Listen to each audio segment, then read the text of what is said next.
Chablais, Swiss frontier, January 1595. The snow falls in sheets, blinding, relentless, the kind of cold that kills. A man stumbles through the drifts, 27 years old, barefoot, his cassock torn and frozen stiff. Blood seeps from cuts on his face where branches tore his skin. He carries nothing but a leather satchel. Inside, printed pages, folded pamphlets, words that could get him killed. Behind him, in the darkness, voices, Calvinist militiamen, hunting. There, the papist priest! Torches appear between the trees. Shadows move. The man runs, falls, crawls behind a snow-covered boulder. He presses himself against the frozen stone and waits. The militiamen pass within feet of him. Their boots crunch through the snow. Their voices fade into the night. The man does not move for an hour. When the forest is silent again, he stands.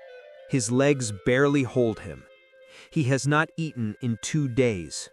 He has not slept in a warm bed in weeks. But he keeps walking. Because in his satchel are words. And words he believes are more powerful than swords. This is the story of Francis de Sales, bishop, doctor of the church, patron saint of writers and journalists, the man who brought an entire province back to the Catholic faith. Not with armies, not with violence, but with ink and paper. This is the story of a revolution fought without weapons. A nobleman's son who chose priesthood over power. A brilliant lawyer who traded courtrooms for confessionals. A man sent alone into hostile territory where Catholics were expelled, priests were murdered, and the entire population had embraced the Protestant Reformation. For 3 years, he walked the frozen roads of Chablais. Doors slammed in his face. Assassins stalked him. He slept in forests, survived on scraps, and preached to empty churches. The Catholic Church had tried armies. They failed. The Church had tried debates. They failed. The Church had tried excommunications and threats. They failed. Francis de Sales tried something no one had attempted before. He wrote. He printed pamphlets. He slipped them under doors, posted them in town squares, and handed them to anyone who would take one. The first Catholic propaganda campaign in history. And he did it all with one weapon: gentleness. In an age when religious wars tore Europe apart, when Catholics and Protestants murdered each other in the name of God, Francis de Sales proved that kindness could convert more souls than violence ever would. This is the complete story of Saint Francis de Sales, a long journey through the birth of a spiritual revolution, the conversion of an entire region through gentleness, and the creation of a model of holiness that would inspire millions, including Saint John Bosco, who founded the Salesians in his honor. If you want to understand how one man changed the way the Church evangelizes, how gentleness became a path to sanctity, stay with me. Welcome to Catholic Hearts. Subscribe now to discover the extraordinary stories that shaped our Catholic faith. Château de Salles, Duchy of Savoy, August 21st, 1567. The castle rises above the valley like a stone fist. Torrents-Glières, the ancestral home of the Barons de Boisy, one of the oldest noble families in Savoy. This is not France, not yet. In 1567, Savoy is an independent duchy, caught between the ambitions of France to the west and the Italian states to the east. a mountainous land of castles, monasteries, and small fortified towns. François de Sales is born here, the eldest son of François de Sales, Lord of Boisy, and Françoise de Sionat, daughter of a prominent magistrate. The family is ancient, noble, respected, but not wealthy, not powerful enough to influence kings. François, the father, has plans for his firstborn son. He will receive the best education, study law, enter the magistracy, marry a wealthy heiress, restore the family's fortune and prestige. Everything is planned, everything is certain, except the boy himself. From birth, he is different, premature, fragile. The midwives do not expect him to survive the night, but he does. His mother, Françoise, is deeply devout. She names him after Saint Francis of Assisi, her favorite saint. She prays over the child constantly and dedicates him to the Virgin Mary. The boy grows, not strong, never strong, but gentle, intelligent, curious. And from the beginning, he wants only one thing: to love God. Europe in the year 1567 is burning. 40 years earlier, Martin Luther nailed his theses to a church door in Wittenberg. The Protestant Reformation exploded across the continent: Germany, Switzerland, the Netherlands, England, France. The Catholic Church, which had ruled Western Christendom for 1,000 years, is torn apart. Kingdoms choose sides, cities divide, families split, brother kills brother in the name of theology. By 1567, the violence has reached unprecedented levels. In France, the wars of religion have begun. Catholics massacre Protestants, Protestants massacre Catholics. Entire towns are burned, thousands die. In Geneva, just north of Savoy, John Calvin has established his Protestant stronghold. He has expelled the Catholic bishop, banned the Mass, and transformed the city into what he calls the New Jerusalem. Calvin's influence spreads. The regions around Geneva, including Chablais, part of the Duchy of Savoy, convert to Calvinism. Catholic priests are driven out. Churches are seized. The sacraments are abolished. The Duke of Savoy watches helplessly as his territory hemorrhages faithful Catholics. The Church responds with force. Armies march. Inquisitors investigate. Heretics are burned at the stake. But the violence only breeds more violence. The hatred only deepens. And in this world, where religion is war and faith is fought with swords, a child is growing who will propose something unthinkable. Francis is not like other noble children. His father sends him to the best schools. At 6 years old, Francis studies in nearby La Roche and Annecy. He learns Latin, rhetoric, and the arts befitting a nobleman. But while other boys practice swordsmanship and dream of military glory, Francis reads. He prays. He kneels for hours in the chapel. At 15, his father sends him to Paris, to the Collège de Clermont, a prestigious Jesuit institution. There, Francis will study rhetoric, philosophy, and prepare for his destiny as a magistrate. But Paris changes him. In 1584, at 17 years old, Francis attends a theological debate on predestination. The professors argue about Calvin's doctrine that God has already chosen who will be saved and who will be damned. Nothing you do matters. Your fate is sealed from eternity. Francis listens, and a terrible thought enters his mind. What if I am damned? The question consumes him. He cannot eat, cannot sleep. For weeks he is paralyzed by despair. He lies in bed convinced that he is destined for hell, that nothing he does will change his eternal fate. He grows so ill that his family fears he will die. In December 1586, in the depths of his crisis, Francis drags himself to the ancient parish of Saint-Étienne-des-Grès in Paris.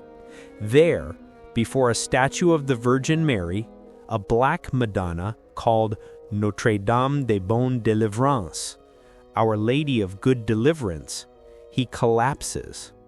He prays, he weeps, he consecrates himself to Mary and makes a vow of perpetual chastity. And suddenly, the darkness lifts. He does not know if he is saved or damned, but he realizes something profound. It does not matter. Even if he is damned, he will love God anyway. Love, not fear, will be his path. Francis rises from his knees a different person. He will never again be motivated by fear, only by love. Francis returns to his studies. His father is pleased. The boy is doing well in Paris and will soon move on to study law. In 1588, Francis enrolls at the University of Padua in Italy, one of Europe's greatest centers of learning. There he studies civil and canon law, earning his doctorate with the highest honors in 1592. His father is triumphant. He arranges a prestigious position for Francis as a senator in Chambéry. He arranges a marriage to a wealthy noblewoman. He arranges everything. But Francis refuses it all. "Father," he says, "I want to be a priest." His father is horrified. A priest? After all this education? After all these plans? It is a waste, a humiliation to the family. They argue for months. Francis's father threatens, pleads, rages. But Francis does not waver.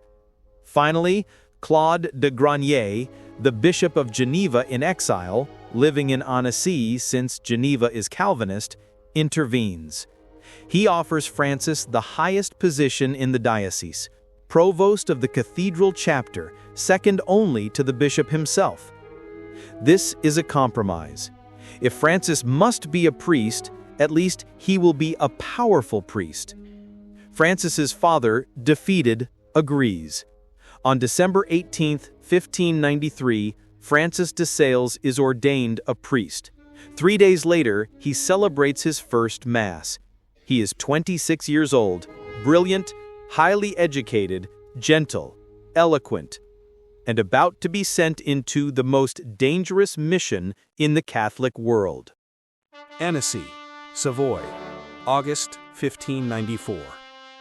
Bishop Claude de Granier has a problem. The Chablais region, a mountainous territory south of Lake Geneva, has been lost to Calvinism. For decades, it was Catholic, but Calvin's influence spread from Geneva like a plague. Now, nearly every soul in Chablais is Protestant. Catholic priests have been expelled. Churches have been seized and stripped of their altars, statues, and sacraments. The Mass is forbidden.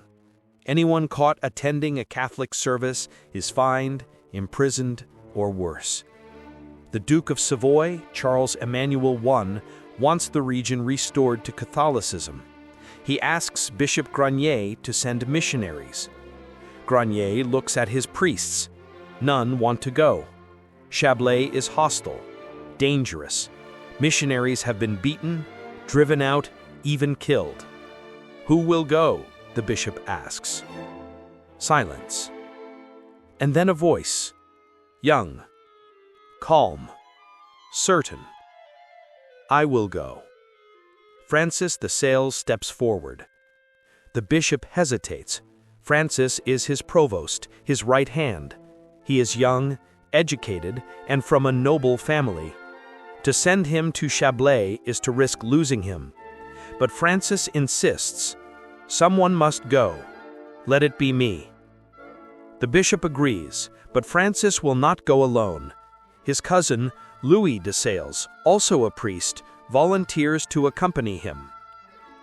In September 1594, Francis and Louis set out for Chablais. The mission is simple: convert the region back to Catholicism, preach, celebrate Mass, bring souls back to the Church. How? That is the question no one can answer. Thonon-les-Bains, Chablais, September 1594. Thonon is the capital of Chablais, a prosperous town on the southern shore of Lake Geneva. Once Catholic, now Protestant. When Francis and Louis arrive, the town is silent, hostile. Doors close as they pass, windows shutter. No one speaks to them. They find the Catholic Church. It has been abandoned for years. The roof leaks. The altar is gone. Weeds grow through the floor. Francis and Louis clean it. They repair what they can. They ring the bell for Mass. No one comes. Francis preaches in the streets. He stands in the town square and speaks about Christ, the sacraments, and the Catholic faith. People spit at him. Others throw stones. One man shouts, "Go back to Rome, papist!" Francis does not argue. He smiles. He bows. He walks away. The next day, he tries again, and the next, and the next. Still, no one listens. Winter comes. The snow falls. Temperatures drop below freezing. The little church has no heat. Francis and Louis have no money. The local Catholics, the few who remain, are too afraid to help them. Francis sleeps on the floor of the church. He eats scraps. Some nights he goes to bed hungry. One night, traveling between villages, Francis is caught in a snowstorm. He loses the path. He wanders in the darkness, the wind howling around him, the cold seeping into his bones. He collapses in the snow. He cannot go on. He is going to freeze to death. And then he hears barking. A dog appears, a large, shaggy farm dog. It circles Francis, barks, nudges him with its nose. Francis struggles to his feet. The dog runs ahead, stops, looks back. It is leading him. Francis follows. After what feels like hours, the dog leads him to a small hut, a shepherd's shelter. Francis crawls inside.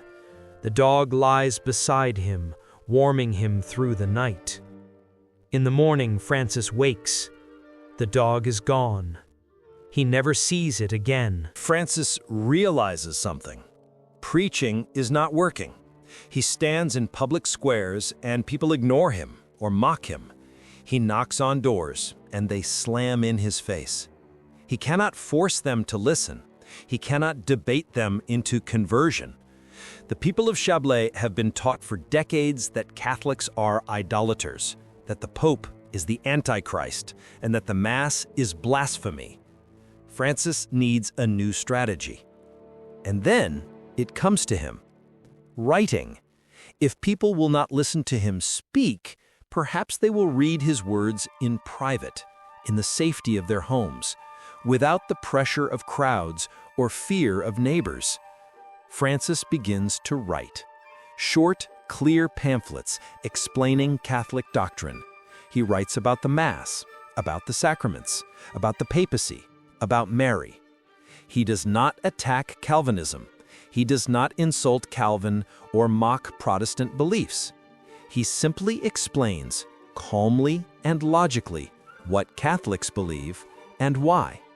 He has the pamphlets printed in Oncé and brings them back to Chablais. At night, he slips them under doors.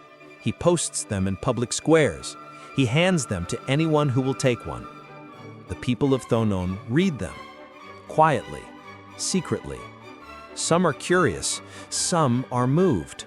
A few begin to question their Calvinist pastors.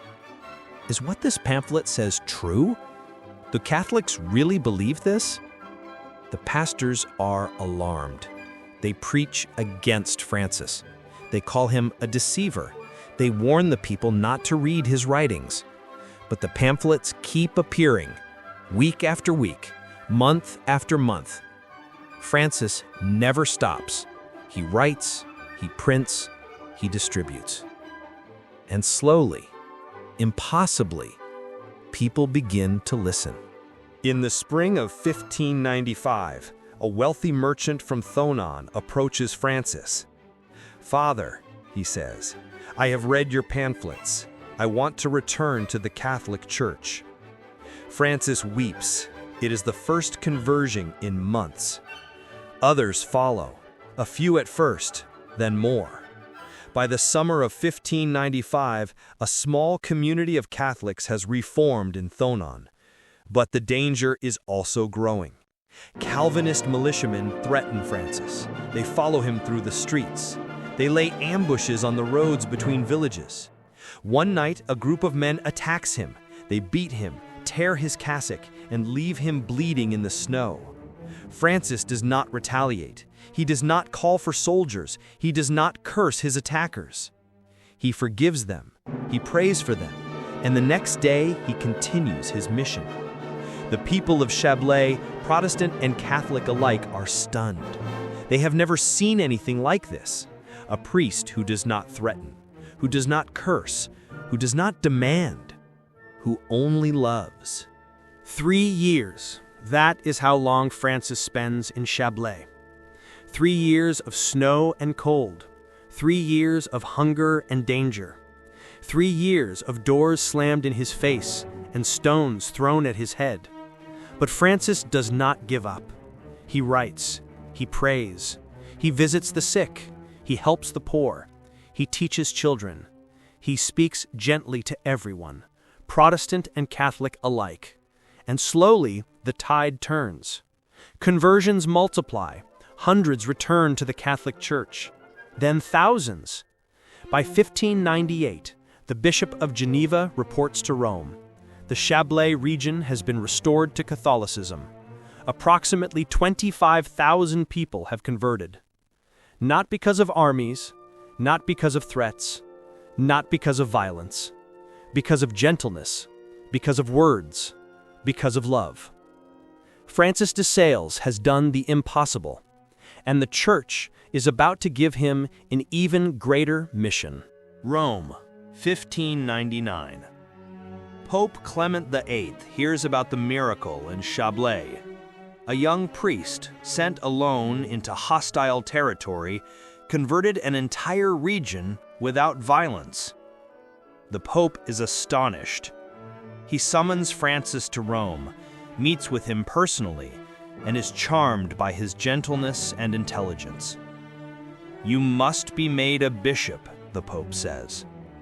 Francis is horrified. He does not want to be a bishop. He wants to continue his missionary work. He wants to preach, write, and convert souls. But the Pope insists. Bishop Claude de Gronier is old. The Diocese of Geneva needs a successor. Francis is the obvious choice. In September 1599, Francis is named Coadjutor Bishop of Geneva, meaning he will assist the current bishop and succeed him upon his death. Francis accepts, reluctantly, but he makes a vow. He will be a bishop who serves, not one who rules. He will never use his authority to threaten or intimidate. He will govern through love. In 1602, Bishop Gronier dies. Francis de Sales, at 35 years old, becomes Bishop of Geneva. But he cannot live in Geneva. The city is still under Calvinist control. So Francis establishes his residence in Annecy, in Savoy, and governs his diocese from there. Francis inherits a mess. The Diocese of Geneva is vast, covering territories in both Savoy and France. The clergy are poorly educated. Many priests are worldly, lazy, or corrupt. Monasteries and convents have fallen into laxity. The laity are ignorant of basic doctrine. The Council of Trent ended in 1563, almost 40 years earlier. It mandated sweeping reforms of the Church, but those reforms have been slow to reach dioceses like Geneva. Francis decides to implement them completely, rigorously. He visits every parish, more than 400 of them. He walks from village to village, through mountains and valleys, in summer heat and winter snow. He meets every priest. He examines their knowledge. He corrects their abuses. He teaches them how to preach and administer the sacraments properly. He reforms monasteries and convents, dismissing corrupt superiors and restoring discipline. He establishes seminaries to train future priests. He writes catechisms, composes sermons, and publishes instruction manuals for clergy and laity alike. It is exhausting work. Some priests resent him. Some nobles resist his reforms. Some monasteries protest when he imposes stricter rules. But Francis never uses force. He never threatens. He persuades. He explains. He inspires. And slowly, the diocese transforms. But Francis's influence extends far beyond his diocese. He becomes famous as a preacher. People travel from across France and Savoy to hear him speak. His sermons are gentle, clear, and profoundly moving. He does not shout. He does not condemn. He speaks of God's love in language so beautiful that even hardened sinners weep. He is also a prolific writer. He corresponds with hundreds of people, nobles, priests, religious, and lay people, offering spiritual guidance through letters. More than 2,000 of his letters survive to this day. But his greatest work is still to come. In 1604, during Lent, Francis is preaching in Dijon, France. In the congregation is a young widow named Jeanne-Françoise Frémiot de Chantal, known as Madame de Chantal. She is a noblewoman, mother of 4 children, and recently widowed. She has been searching for a spiritual director. When she hears Francis preach, she knows immediately, this is the man who can guide her soul. After the sermon, she approaches him. They speak, and Francis agrees to become her spiritual director.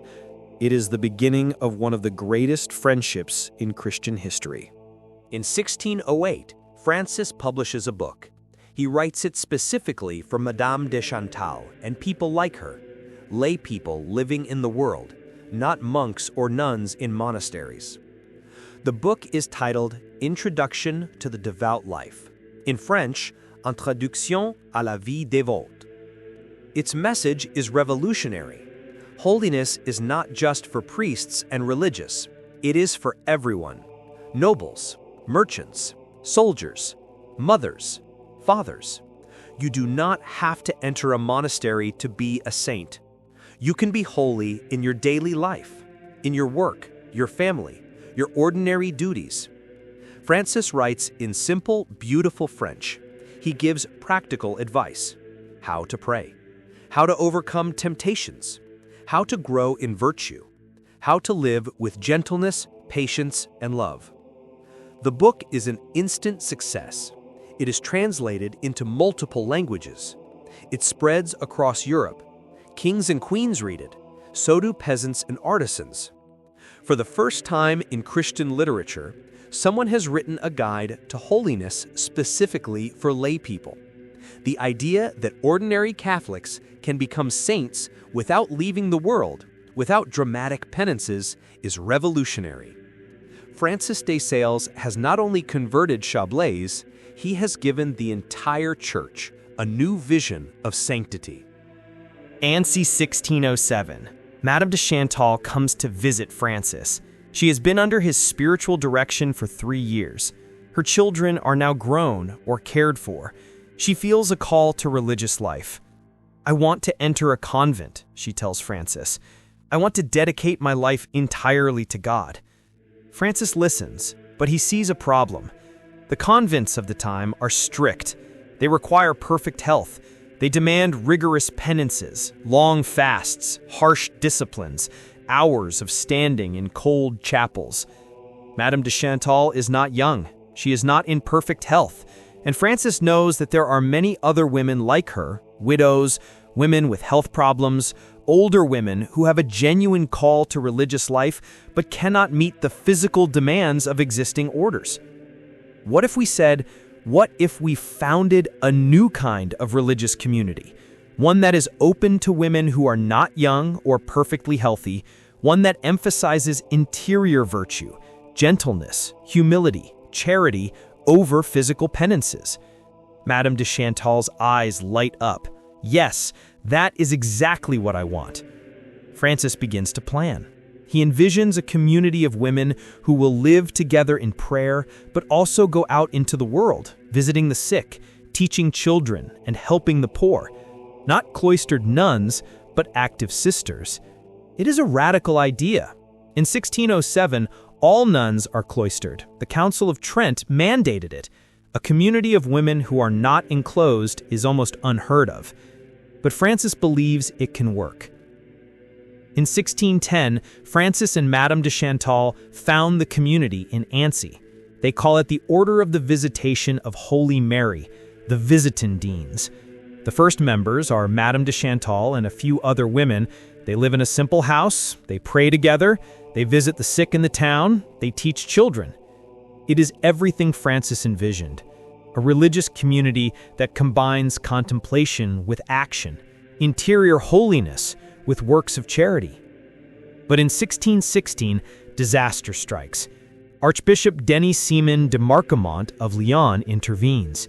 He is a friend of Francis, but he is also a strict reformer. He believes the Council of Trent's rules on enclosure must be enforced. Women religious must be cloistered, Marquemont says. The Visitandines cannot continue as they are. They must become a fully enclosed order. No more going out, no more visiting the sick. They must live behind walls. Francis is heartbroken. His vision of women who combine prayer and action is being crushed, but he is also obedient. He does not rebel against the archbishop. He does not protest publicly. Instead, he adapts.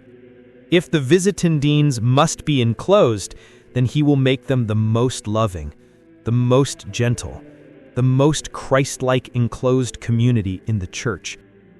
Francis rewrites the constitutions of the Visitation Order. He bases them on the rule of St. Augustine, adding his own emphasis on gentleness, humility, and charity. The Visitandines will not perform harsh physical penances. They will not fast to the point of illness or scourge themselves. Instead, they will practice interior mortification, dying to pride, to anger, to selfishness.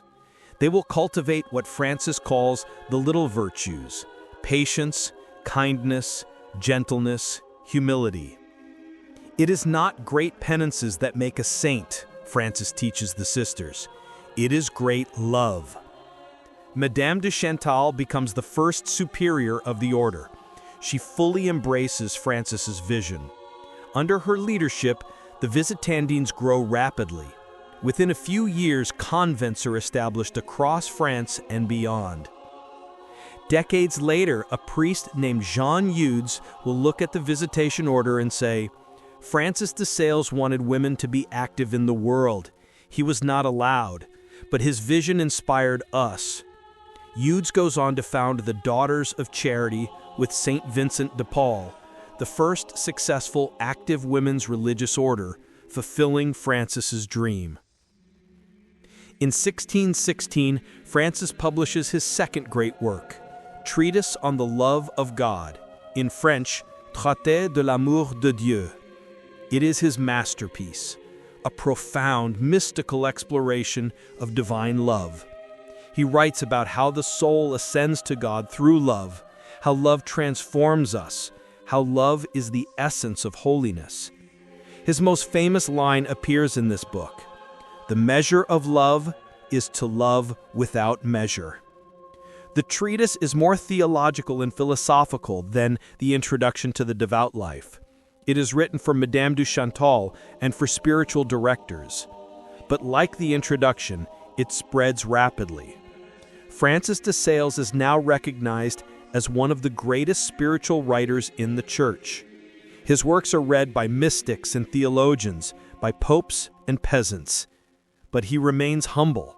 He continues his work as bishop. He visits parishes, preaches, writes letters, and guides souls.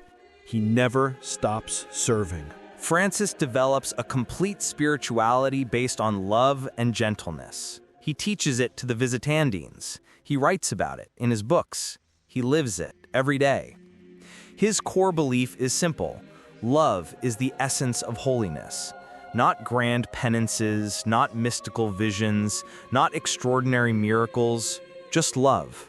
Love of God, love of neighbor, love even of oneself. Not selfish love, but the proper love that accepts one's weaknesses with humility and patience. Be patient with everyone, Francis writes, but especially with yourself. Do not be discouraged by your imperfections. Begin again each day with fresh courage. He teaches that sanctity is not about perfection, it is about perseverance, about getting up when you fall, about trying again and again and again. He calls this the little way, long before Saint Therese of Lisieux uses the same term. It is the way of small, hidden virtues practiced faithfully every day. Patience with an annoying neighbor, kindness to a rude servant, forgiveness of a friend's betrayal.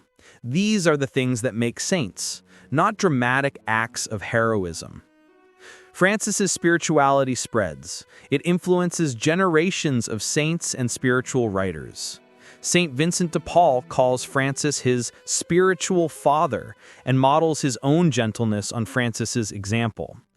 Saint Jane Francis de Chantal, co-foundress of the Visitation, becomes a saint in her own right, spreading Francis's teachings throughout France. Saint John Bosco, 2 centuries later, discovers Francis's writings and is transformed. He founds the Salesians, named after Francis, and makes his spirituality the foundation of their work with youth. Countless others read Introduction to the Devout Life and Treatise on the Love of God. These books become spiritual classics, reprinted hundreds of times, translated into dozens of languages. But Francis does not live to see most of this legacy. His health is failing. Francis develops a complete spirituality based on love and gentleness. He teaches it to the Visitandines. He writes about it in his books. He lives it every day. His core belief is simple. Love is the essence of holiness. Not grand penances, not mystical visions, not extraordinary miracles, just love. Love of God, love of neighbor, love even of oneself. Not selfish love, but the proper love that accepts one's weaknesses with humility and patience. Be patient with everyone, Francis writes, but especially with yourself. Do not be discouraged by your imperfections. Begin again each day with fresh courage. He teaches that sanctity is not about perfection, it is about perseverance, about getting up when you fall, about trying again and again and again. He calls this the little way, long before Saint Therese of Lisieux uses the same term. It is the way of small, hidden virtues practiced faithfully every day. Patience with an annoying neighbor, kindness to a rude servant, forgiveness of a friend's betrayal. These are the things that make saints, not dramatic acts of heroism. Francis's spirituality spreads. It influences generations of saints and spiritual writers. Saint Vincent de Paul calls Francis his spiritual father and models his own gentleness on Francis's example. Saint Jane Francis de Chantal, co-foundress of the Visitation, becomes a saint in her own right, spreading Francis's teachings throughout France. Saint John Bosco, 2 centuries later, discovers Francis's writings and is transformed. He founds the Salesians, named after Francis, and makes his spirituality the foundation of their work with youth. Countless others read Introduction to the Devout Life and Treatise on the Love of God. These books become spiritual classics, reprinted hundreds of times, translated into dozens of languages. But Francis does not live to see most of this legacy. His health is failing. Lyon, France, December 27th, 1622. The ducal court arrives in Lyon. It is cold. Francis is exhausted. His friends urge him to rest in a comfortable inn or stay at a noble's mansion. Francis refuses. Instead, he chooses to stay in a small gardener's cottage on the grounds of the Visitation convent in Lyon. A humble room, a simple bed. "I have lived simply my entire life," he says. "I will not change now." That evening, Francis visits the convent chapel and prays. He speaks to the nuns, offers them spiritual counsel, and blesses them. But during the night, something goes wrong. Francis suffers a stroke. He collapses in the gardener's cottage. His body is paralyzed on one side. He cannot speak clearly. The nuns rush to help him. They bring doctors. They send word to Annecy. But everyone knows Francis is dying. Word spreads through Lyon. The people are heartbroken. They crowd around the convent, weeping, praying, begging God to spare him. Francis lingers for a day. He cannot speak, but his eyes are peaceful. He receives the last sacraments. He prays silently. The nuns sing hymns around his bed. They pray the rosary. They hold his hands. On the evening of December 28th, 1622, at around 8 p.m., Francis opens his eyes one last time. He looks at the crucifix on the wall. His lips move slightly, as if trying to speak. And then he dies. The nuns weep. The people of Lyon weep. Messengers are sent to Annecy, to Savoie, to Rome, carrying the news. Francis de Sales is dead. Today, 4 centuries after Francis de Sales' death, his influence endures. The Visitation order serves in convents around the world. The Salesians of Don Bosco, inspired by Francis, operate schools, missions, and youth centers in over 100 countries. The Oblates of St. Francis de Sales continue his work of education and evangelization. His books, Introduction to the Devout Life and Treatise on the Love of God, remain spiritual classics read by millions.